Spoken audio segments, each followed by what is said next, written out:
Milliardaire aveugle hérite d'un manoir, voit quelque chose d'indicible. Avant de commencer, dites-nous dans les commentaires quelle heure est-il, et d'où nous regardez-vous? Parce que cette histoire vous fera remettre en question tout ce que vous pensiez savoir sur la vue, le son et l'âme humaine. Arthur Thorne était un homme qui vivait dans deux mondes. L'un, le monde de la lumière, celui qui appartenait aux autres. Et l'autre, le sien, un monde de son, de texture et d'intuition. Il était aveugle depuis l'enfance, pourtant il voyait plus clairement que la plupart des gens capables d'ouvrir les yeux. Arthur était un milliardaire, un homme dont la fortune avait été construite non pas grâce à la vue, mais grâce à l'instinct. Il pouvait entendre la tromperie dans une poignée de main. Il pouvait sentir l'hésitation dans une voix. C'est ainsi qu'il conquit le monde des affaires. Mais l'argent ne peut pas vous protéger du destin. Et le destin lui vint sous la forme d'une lettre. Son oncle éloigné, un aristocrate reclus nommé Edwin Blackwood, était mort. Et dans son testament, il avait tout laissé à Arthur. Y compris un vaste manoir gothique sur les falaises de Cornwall. Les gens du village le disaient maudit. Ils disaient que le manoir respirait. Ils disaient qu'aucun domestique n'y restait plus d'un mois. Mais Arthur n'était pas du genre à croire aux fantômes. Lorsque ses avocats lui lurent les conditions de l'héritage, ils lui dirent qu'il pouvait le vendre. Mais Arthur prit une décision qui allait tout changer. Il dit calmement, « Non, je vais m'y installer. » Et par une soirée noyée de brouillard, tandis que les vagues frappaient les falaises avec fracas, une voiture entra dans la longue allée du manoir Blackwood. Arthur descendit, sa canne frappant les pierres. L'air était froid et humide. Et le silence trop lourd. Dès cet instant, quelque chose dans la maison sembla le remarquer. Sa gouvernante, Madame Holloway, l'accueillit à la porte. Elle parlait doucement, le guidant à travers les couloirs résonnants. Le manoir sentait le chêne, la poussière, et quelque chose d'autre, le lilas. Une odeur florale légère qui flottait là où elle ne devrait pas. Arthur sentait la texture des murs en marchant, irrégulière, presque vibrante. Le bois sous ses doigts semblait trembler faiblement. Quand il s'arrêtait de marcher, il entendait encore, respirer. Lentement. Faiblement. Comme si la maison elle-même était vivante. Cette première nuit, Arthur resta éveillé dans la chambre principale, écoutant. Le vent gémissait à travers les fissures. Le vieux lustre grinçait à chaque rafale. Mais sous tout cela, il entendit quelque chose qui fit cesser son cœur. Une boîte à musique. Faible, lointaine, venant de quelque part en dessous. Une simple berceuse. Jouant toute seule. Les jours passèrent. Arthur cartographia le manoir dans son esprit. Il comptait les pas entre les portes. Il mémorisait les craquements de chaque marche. Mais quelque chose n'allait pas. Il laissait sa canne près du piano dans l'aile ouest et la retrouvait plus tard près de la cheminée. Il fermait une fenêtre, pour sentir des heures plus tard le vent marin caresser son visage.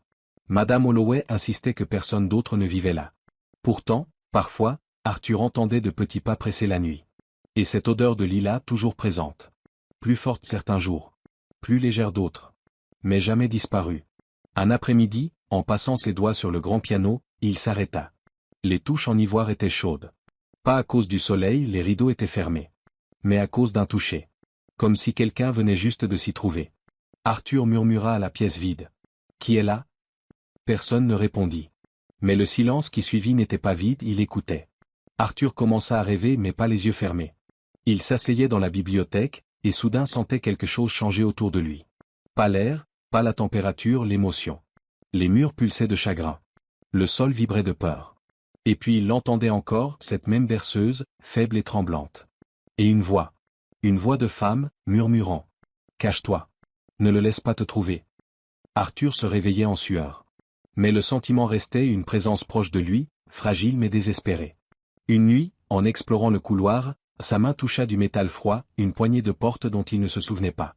Lorsqu'il la tourna, les gonds gémirent. Et l'odeur de lilas remplit l'air. À l'intérieur, il sentit un fauteuil à bascule. Un petit. Et à côté, un jouet d'enfant, sculpté en bois. Encore chaud. Encore vibrant. Il comprit la vérité qui le glaça jusqu'aux os. Le manoir n'était pas hanté par des fantômes, il était hanté par la mémoire. Arthur exigea des réponses de Madame Holloway. Après beaucoup d'hésitation, elle lui dit ce qu'elle savait. Des années auparavant, l'ancienne dame de la maison Lillian Blackwood avait disparu avec son jeune fils.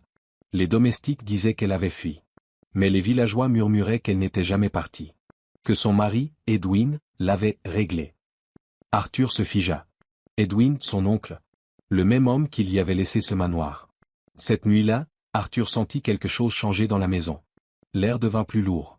Chaque murmure semblait plus proche, plus tranchant. Et lorsqu'il atteignit l'aile ouest, le piano jouait. Sans main. Sans partition. Juste cette même berceuse. Il tomba à genoux, tremblant. Et dans la vibration de chaque note, il pouvait sentir la vérité. Douleur. Terreur. Le dernier battement de cœur d'un enfant. Il ne l'imaginait pas. Il le revivait. Arthur prit sa décision. Il découvrirait ce qui s'était vraiment passé non avec ses yeux, mais avec tous les autres sens qu'il possédait. Il commença à explorer le manoir centimètre par centimètre. Chaque surface, chaque vibration, chaque odeur. Et puis, dans le couloir du sous-sol, ses doigts glissèrent sur quelque chose d'étrange, une partie du mur plus lisse que le reste. Peinture fraîche. Il poussa. Et cela céda. Une porte cachée s'ouvrit, libérant une bouffée d'air froid et vicié. À l'intérieur, l'odeur de lilas était écrasante. Il entra prudemment, glissant ses mains le long de la pierre rugueuse. Et puis il toucha quelque chose de doux. Du tissu. De la soie. Il s'agenouilla, et sentit ce qui se trouvait dessous. Deux formes. Petites. Fragiles. Un adulte. Un enfant.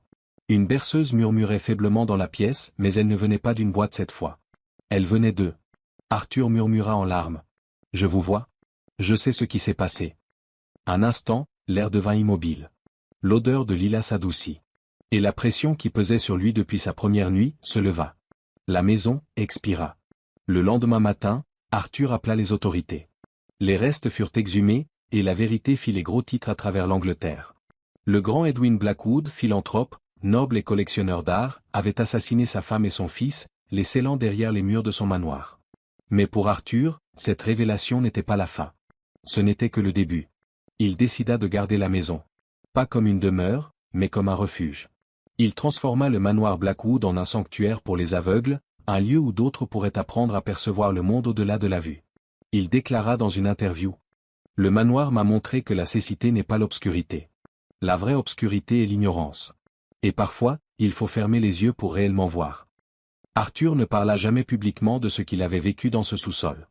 Mais ceux qui le connaissaient disaient que parfois, lorsqu'il était assis seul dans l'aile ouest, il tournait soudain la tête comme s'il entendait quelque chose que personne d'autre ne pouvait entendre.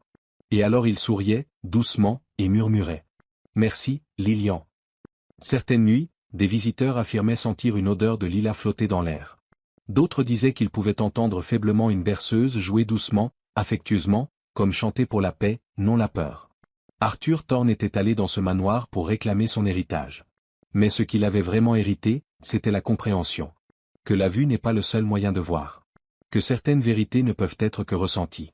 Et que parfois, les aveugles perçoivent ce que les voyants refusent d'affronter. Quand Arthur mourut des années plus tard, les journaux l'appelèrent « le visionnaire aveugle de Blackwood ». Le manoir se dresse toujours aujourd'hui, calme, restauré, rempli des échos de personnes qui ont appris à voir par le toucher, le son et l'intuition. Mais si vous le visitez un jour, et que l'air sent soudain le lilas, n'ayez pas peur. C'est juste Lilian, veillant sur l'homme qui lui a enfin apporté la paix. Alors maintenant, dites-moi que signifie vraiment voir? La vue est-elle dans les yeux, ou dans l'âme? Commentez votre réponse ci-dessous. Et si cette histoire vous a touché? Aimez la vidéo? Partagez-la avec quelqu'un qui croit qu'il y a plus dans ce monde que ce que nous pouvons voir. Et abonnez-vous pour plus d'histoires qui ouvrent votre esprit et remuent votre cœur. Parce que ceci n'était que le début.